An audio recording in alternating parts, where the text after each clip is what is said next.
Hello students, तो कैसे हैं आप लोग। तो ये वीडियो एमपी बोर्ड के स्टूडेंट्स के लिए है। इस वीडियो में हम करेंगे क्षितिज भाग 2 गद्य खंड से पार्ट 11 के मोस्ट इम्पॉर्टेंट क्वेश्चंस। पार्ट 11 जिसका नाम है बाल गोविंद भगत और जिसके लेखक हैं रामवृक्ष बेनीपुरी। मैं पिछले वीडियो में आप लोगों को चैप्टर 10 के मोस्ट इम्पॉर्टेंट क्वेश्चन प्रोवाइड कर चुकी हूँ। उसकी मैंने एक अलग से सेपरेट प्लेलिस्ट बनाई है क्षितिज भाग 2 गद्य खंड की। उसका लिंक मैंने आपको डिस्क्रिप्शन बॉक्स में दे दिया है, तो आप वहां से भी देख सकते हैं।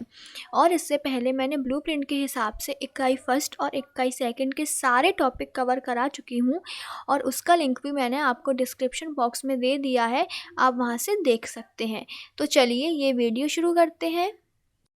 तो इस चैप्टर का पहला मोस्ट इम्पॉर्टेंट क्वेश्चन है, भगत ने अपने बेटे की मृत्यु पर अपनी भावनाएं किस तरह व्यक्त की। इसका उत्तर है, बेटे की मृत्यु पर भगत ने पुत्र के शरीर को एक चटाई पर लिटा दिया, उसे सफ़ेद चादर से ढक दिया तथा वे कबीर के भक्ति गीत गाकर अपनी भावनाएं व्यक्त करने लगे। भगत ने अपनी पुत्र वधू से कहा कि ये रोने का नहीं बल्कि उत्सव मनाने का समय है। बिछड़ी हुई आत्मा अपनी प्रियतम ईश्वर से जा मिली है। उन दोनों के मिलन से बड़ा आनंद और कुछ नहीं हो सकता, इसलिए मृत्यु उत्सव आनंद का समय है, रोने का नहीं। प्रश्न नंबर 2 है, खेती बाड़ी से जुड़े ग्रस्त बाल गोविंद भगत अपनी किन चारित्रिक विशेषताओं के कारण साधु कहलाते थे। इसका उत्तर है, बाल गोविंद भगत एक ग्रस्त थे परंतु उनमें साधु कहलाने वाले गुण भी थे।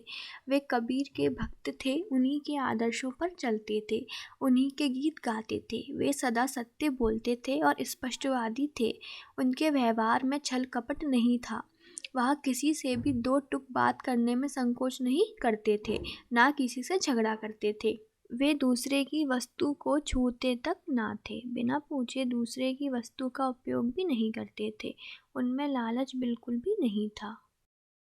प्रश्न नंबर 3 है, भगत की पुत्र वधू उन्हें अकेले क्यों नहीं छोड़ना चाहती थी। इसका उत्तर है, भगत की पुत्र वधू उन्हें अकेले छोड़कर नहीं जाना चाहती थी क्योंकि वह भगत के बुढ़ापे का एकमात्र सहारा थी।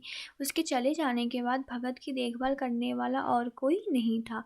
उनके खाने पीने का प्रबंध करने वाला भी कोई नहीं था। उनके बीमार पड़ने पर उनकी सेवा करने वाला कोई नहीं था। यह सब सोचकर वो भगत जी को अकेला नहीं छोड़ना चाहती थी। तो जैसा कि आप देख सकते हैं, ये जो क्वेश्चन है वो प्रीवियस ईयर यानी कि 2022 में भी आ चुका है।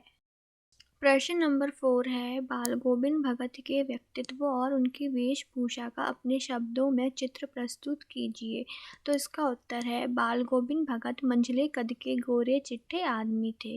वे 60 साल के ऊपर के व्यक्ति थे। उनके बाल सफ़ेद थे, वह बहुत कम कपड़े पहनते थे। उनकी कमर में केवल लंगोटी बंधी रहती थी और सिर पर कबीरपंथी की कनफटी टोपी पहनते थे। मस्तक पर रामनंदी तिलक लगाए रहते थे और गले में तुलसी की जड़ों की बेडाल माला बांधे रहते थे। जब सर्दी होती थी तो वे केवल कंबल ओढ़ लेते थे। प्रश्न नंबर 5 है, मोह और प्रेम में अंतर होता है। बाल गोविंद भगत के जीवन की किस घटना के आधार पर इस कथन को सच सिद्ध करेंगे। तो इसका उत्तर है, मोह और प्रेम में अंतर होता है। मोह में मनुष्य केवल अपने स्वार्थ की चिंता करता है, जबकि प्रेम में वह अपने प्रियजनों का हित देखता है। भगत को अपने पुत्र तथा अपनी पुत्र वधू से अगाध प्रेम था, परंतु उसके इस प्रेम ने प्रेम की सीमा को पार कर कभी मोह का रूप धारण नहीं किया। जब भगत के पुत्र की मृत्यु हो जाती है तो पुत्र मोह में पड़कर वो रोते बिलखते नहीं हैं, बल्कि पुत्र की आत्मा के परमात्मा से मिलने से खुश होते हैं।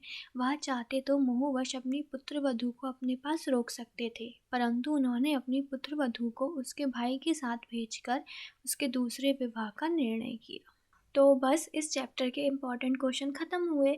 आपको इस चैप्टर में से इतने ही क्वेश्चन करने हैं जो कि आप लोगों के लिए मोस्ट इम्पॉर्टेंट है, और मैं नेक्स्ट वीडियो में आप लोगों को चैप्टर 12 के मोस्ट इम्पॉर्टेंट क्वेश्चन प्रोवाइड करूँगी। तब तक के लिए अगर आप लोगों को मेरे पढ़ाने का तरीका अच्छा लगा है तो मेरी वीडियो को लाइक और चैनल को सब्सक्राइब करें। Thank you for watching.